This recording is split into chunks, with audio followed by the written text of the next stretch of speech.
Today we are going to be making a stenciled house with reusable stencils. Hey friends, my name is Flaum here for Brother Crafts.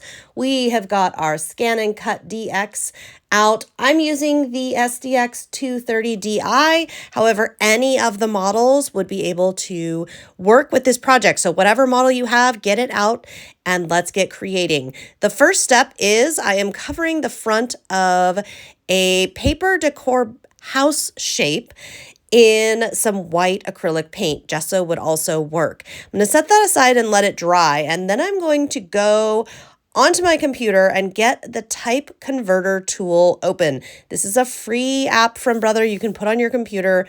You can put in a font, it will translate it into a cut file, and then you can save it to USB or however you like to save your files. Then you're going to need to get it transferred to the ScanNCut. So I'm just using a USB drive. You could go into Canvas Workspace and arrange everything if you prefer that. Personal preference. Since I am using USB drive, we've got the machine out and I'm pulling everything up.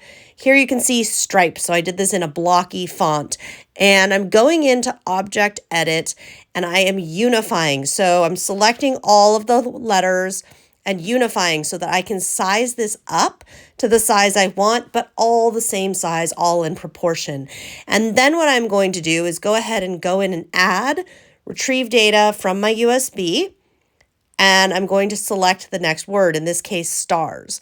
And again, I'm going to go to edit and I'm going to select all of the pieces that I need selecting. You could also use a couple different methods here. I tend to like to just select everybody, unify, and size. And you'll repeat this for however many words you have that you're going to be cutting out. Once this is done, place them wherever you would like them. I just want a bit of space between. And then we're going to go to cut, and I'm going to make sure that half cut is turned on because I am cutting craft or sticker vinyl. So the vinyl that I'm cutting is a sticker, and we're going to weed it out, as you can see here. We're going to pull all of the pieces we don't want to use off.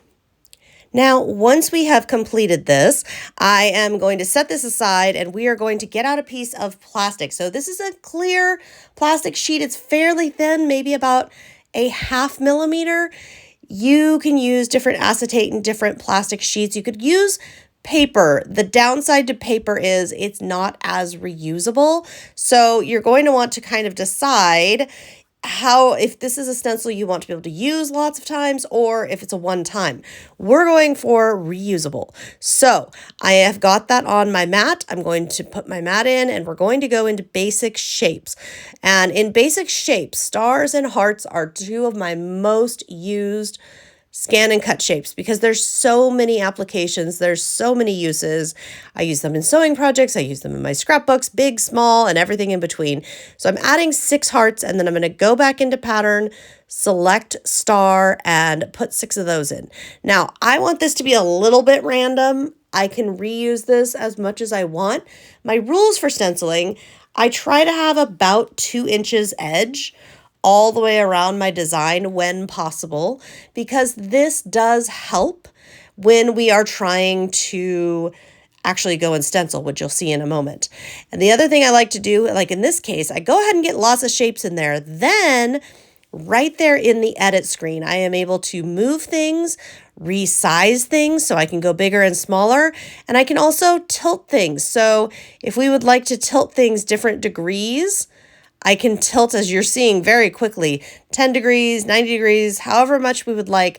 I can tilt things around so that I get a really nice pattern. I can also go back in and resize as much as I want. Once I am satisfied, I will be ready to cut. Now we had that half cut on, so I need to turn that off. And I'm ready to cut my plastic material with my ScanNCut. Now once this is cut out, we're going to carefully remove that from the mat. Remember, if it is a little bit brittle or not, if it's not as flexible of a plastic, you will want to be very careful with that.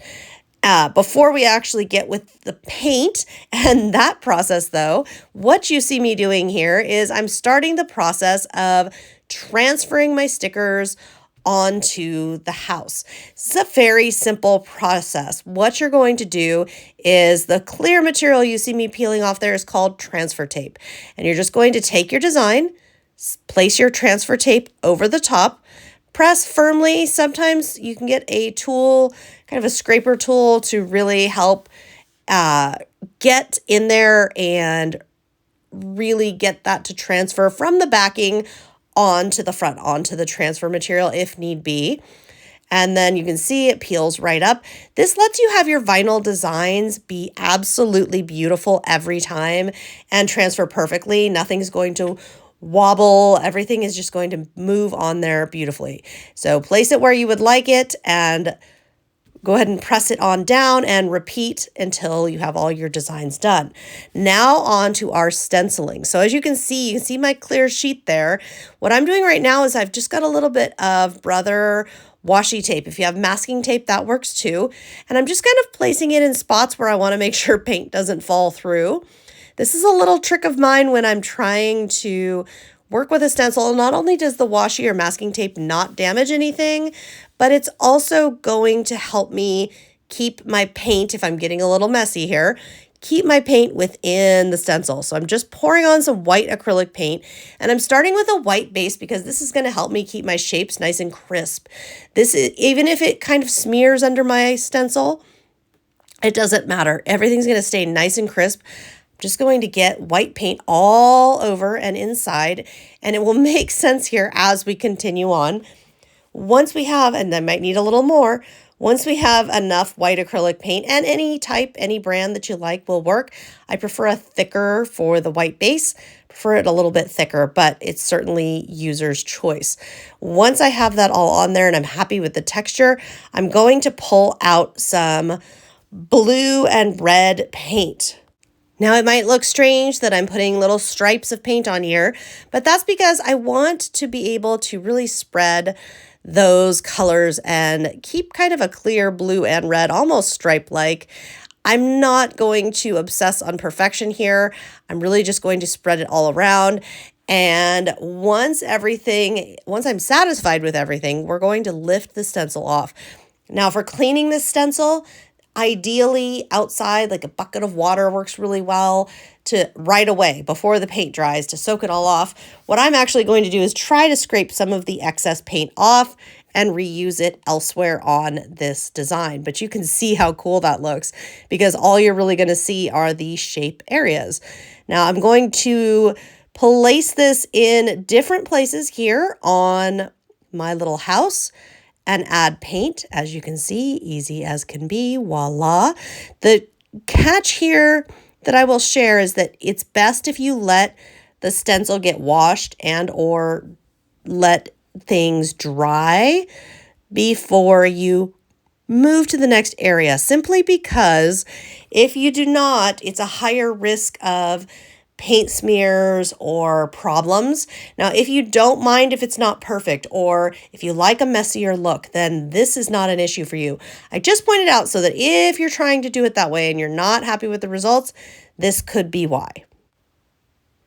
This step can be repeated as many times as you would like. Once you are done, you could be done, or you can add other things. What you see me doing here is sprinkling on some gold watercolor. So that's going to add a metallic detail here and little fun droplets here, there, and everywhere. I'm also going to be pulling out some rhinestones and buttons that I can glue, and just any liquid adhesive will work.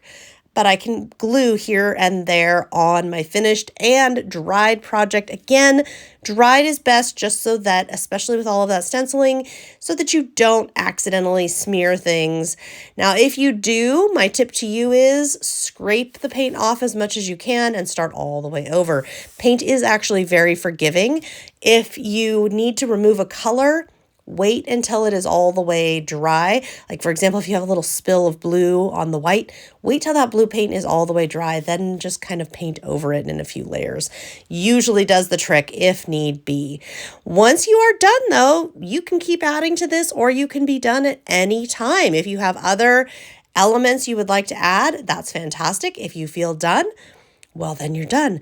Look at all this fun color though. And I still have a stencil that I can use in my scrapbook, on cards, on anything else I dream up.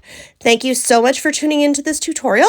I hope you have enjoyed it. Be sure to subscribe to Brother for even more ideas, inspiration, and ScanNCut fun.